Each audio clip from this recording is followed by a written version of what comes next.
This picture here is um, was painted by a man named Bob Valade, Valade, who lived in Cove, Oregon, um, and that painting is shows a memory that he had of a one day when they were packing in to be guides, which they did for elk hunters, and the season probably hadn't quite opened yet, and a small herd of elk ran right by them in this meadow up above a place called Lackey's Hole. And it was so striking to him that he wanted to paint the painting.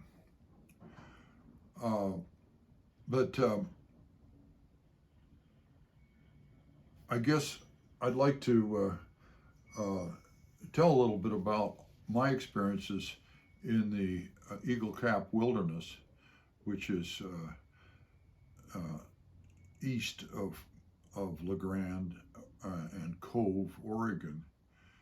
And it's a large wilderness, and it's the Minam River runs through it. There's one more river east of the Minam called the Imnahaw, and then the river east of that is the Snake, which is the boundary between Oregon and Idaho in that area. So this is in the far northeastern uh, part of Oregon, and uh,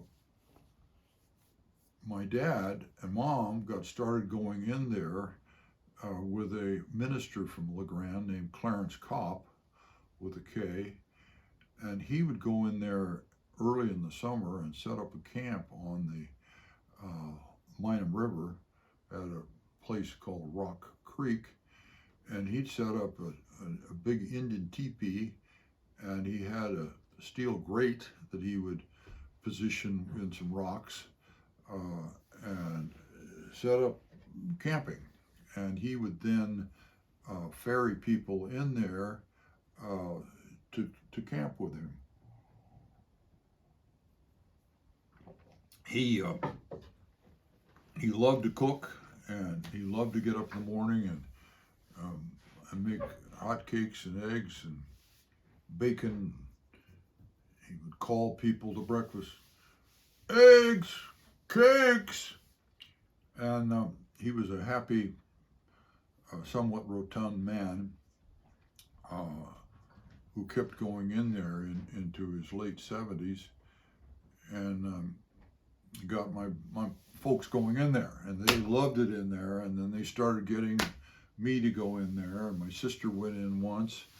Uh, and once my dad had a guy named Merton Laree pack us in. Uh, he was the guy who built the Minam Lodge that is going gangbusters now.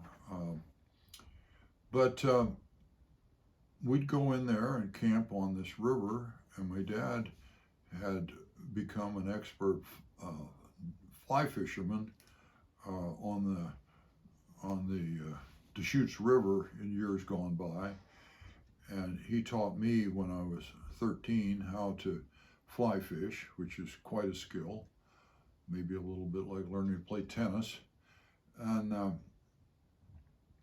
it was very exciting to me because I'd been a great squirrel hunter, and there's a bit of being a hunter and being a fly fisherman because you're getting the fly to land just the right spot in the water as it flows down, and then if you get it flowing just in the right spot where there might be a trout, they'll come up and grab your fly, and then you've got to jerk just at the right moment before they spit it out.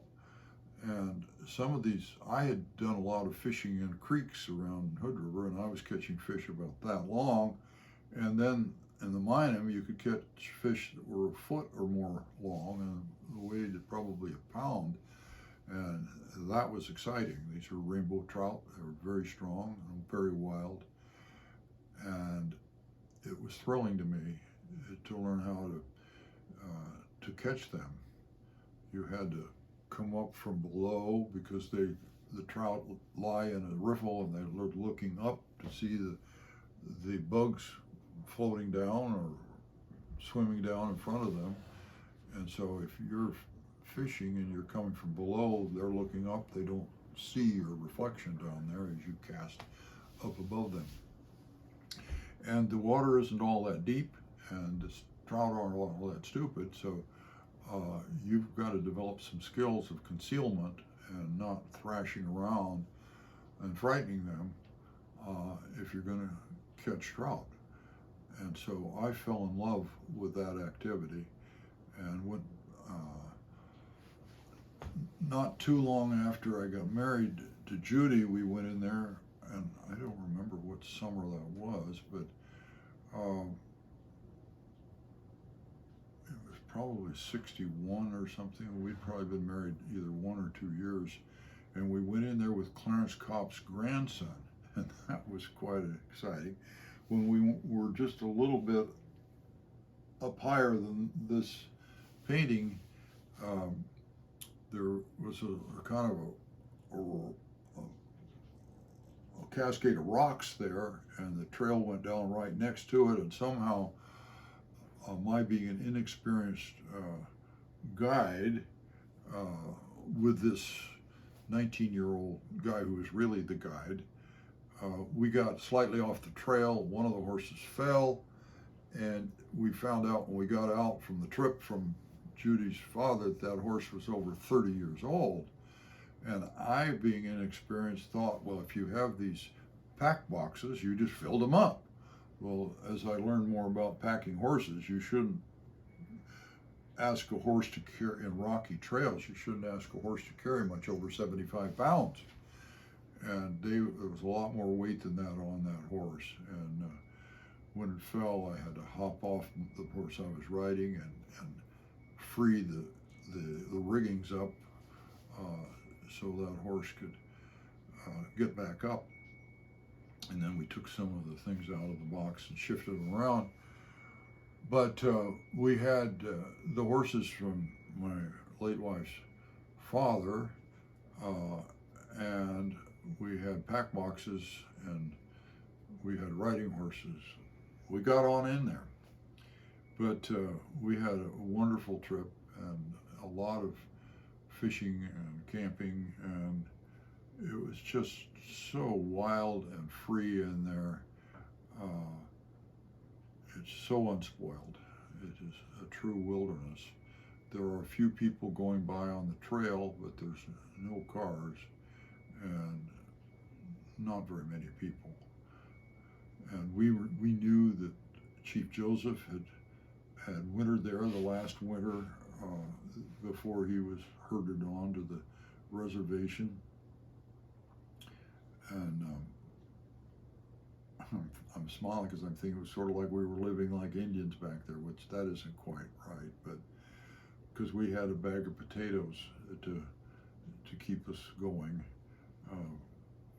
You could pack in there a pretty good supply of food. But I loved it in the Minam, and I would love to go back there again. That's one of the things about getting old. I am now too old to go back in there because, among other things, I fear falling off a horse at my age.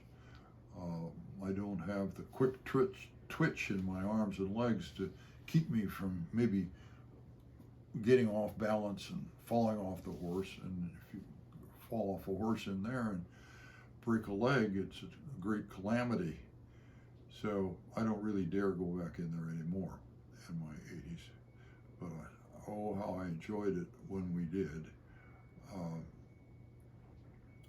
I don't know if there's some stories I could tell about the experiences we had back there, being around the deer and the elk and the kingfishers flying up and down the stream and cackling, and it was just great. It was very wild and very free and very pure.